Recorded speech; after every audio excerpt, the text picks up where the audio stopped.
ഈ കാണുന്ന ഫ്രിഡ്ജ് ബോക്സിൽ നമ്മൾ കീപ്പ് ചെയ്യുന്നത് ചില്ലി ഡ്രാഗൺ ഗപ്പീസിന്റെ അഡൽട്ട് സൈസിലേക്ക് വന്ന കുറച്ച് മെയിൽസും അതുപോലെ ഫുൾ റെഡ് ആൽബിനോ ഗപ്പീസിന്റെ കുറച്ച് മെയിൽസുമാണ്. ഒരുപാട് പേര് സെയിൽ ചെയ്തിട്ടുണ്ടായിരുന്നു. അതിൽ ബാക്കി വന്ന കുറച്ച് ചില്ലി ഡ്രാഗന്റെ ഒരു അഡൽട്ട് സൈസ് സ്റ്റേജിലേക്ക് വന്ന കുറച്ച് മെയിൽസാണ് കാണുന്നത്. അവരിനി നമുക്ക് ഇനി ഈ ഫ്രിഡ്ജ് ബോക്സിൽ കീപ്പ് ചെയ്യേണ്ട ആവശ്യമില്ല. അവർ നമുക്കെല്ലാം പിടിച്ചെടുത്തിട്ട് ഒരു ബേസിലേക്ക് മാറ്റേണ്ടതുണ്ട്. നമുക്കെല്ലാം പിടിച്ചെടുക്കാം.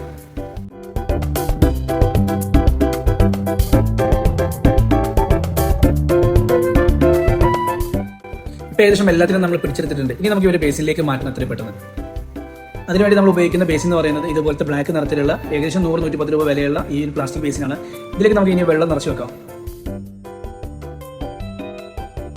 നമ്മൾ സ്ഥിരം വെള്ളം ടോപ്പ് ചെയ്യുന്ന ആരെയും ജോസ് പൈപ്പ് ഉപയോഗിച്ചിട്ട് തന്നെ ഇതിലേക്ക് വെള്ളം നിറയ്ക്കുന്നത്. പുതിയ വെള്ളത്തിന്റെ ടെമ്പറേച്ചർ ക്ലിയർ ആവുന്നതിന് വേണ്ടിയിട്ട് ഏകദേശം കുറച്ച് സമയം നമുക്ക് ആ ചെറിയ ബേസിൻ വെള്ളത്തിൽ മുക്കി വെക്കേണ്ടതുണ്ട്. ഇനി നമുക്ക് ഇത് റിലീസ് ചെയ്യാവുന്നതാണ്. എല്ലാവരെയും പുതിയ വെള്ളത്തിലേക്ക് റിലീസ് ചെയ്തിട്ടുണ്ട്. ഇനി നമ്മൾ ഇതിലേക്ക് ആവശ്യമുള്ള എല്ലാ ഫോക്സിലും നമ്മൾ കട്ട് ചെയ്തെടുത്തിട്ടുണ്ട്. ഇനി നമുക്ക് ടാങ്കിലേക്ക് ഇട്ട് കൊടുക്കാം. ഇത്തരത്തിൽ ടാങ്ക് സെറ്റ് ചെയ്യുന്നതിലൂടെ മീനുകൾക്ക് സ്ട്രെസ് റിലീസ് എല്ലാമായി വളരെ നല്ല രീതിയിൽ വളരാനുള്ള ഒരു സാധ്യത ഇതിനകത്തുണ്ട്. എന്നാൽ ഞാൻ ആദ്യമായിട്ടാണ് ഇത്തരത്തിൽ ടാങ്ക് സെറ്റ് ചെയ്യുന്നത്. ഫോക്സ് ഇല്ലാതായിട്ട് ഉപ്പൊന്നും ഇടാതെ സെറ്റ് ചെയ്യുന്നത് ആദ്യമായിട്ടാണ്. എന്തായാലും വരും വീഡിയോസിൽ ഇതിന്റെ അപ്ഡേഷൻ ഞാൻ നിങ്ങളെ അറിയിക്കാം. അപ്പോൾ ഇന്നത്തെ വീഡിയോ ഇത്രയേ ഉള്ളൂ. Thank you for watching.